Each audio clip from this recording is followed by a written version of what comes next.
Un protocole d'accord vient d'être réalisé à l'électricité et au gaz de France. En matière de salaire et compte tenu des augmentations d'avril dernier, les gains pour l'année 1968 iraient de 20% pour un ouvrier professionnel à 12% pour le niveau direction. Il est 15h30, pour le temps de travail. une phase de négociation va commencer au ministère de l'Industrie. Est-ce que des points sont déjà acquis?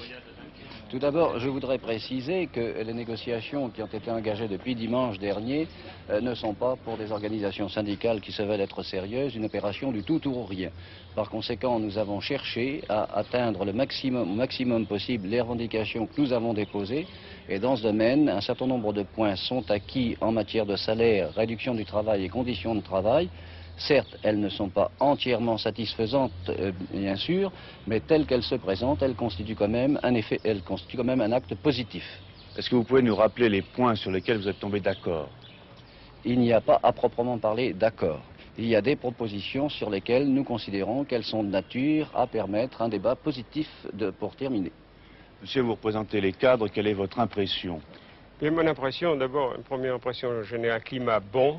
Et toutes les négociations ont été dirigées par nos directeurs généraux. C'est la première fois que ça se produit. Globalement, nous avons un certain nombre de satisfactions, une certaine plateforme de travail qui nous permettra, je crois, d'œuvrer dans les mois à venir.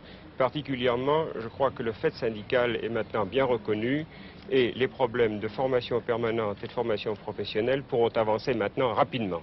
C'est beaucoup plus la transformation, une sorte de climat nouveau qui nous importe maintenant pour pouvoir travailler dans nos établissements, des établissements qui devraient être délivrés d'une tutelle trop permanente et trop tracassière. C'est notre vœu le plus cher. Est-ce que vous êtes optimiste pour ce qui va suivre dans l'immédiat? Optimiste raisonnable. Un fait important, c'est que l'unité du personnel a permis de conserver les services publics au pays, des services importants qui sont l'eau, le gaz et l'électricité. C'est un point capital.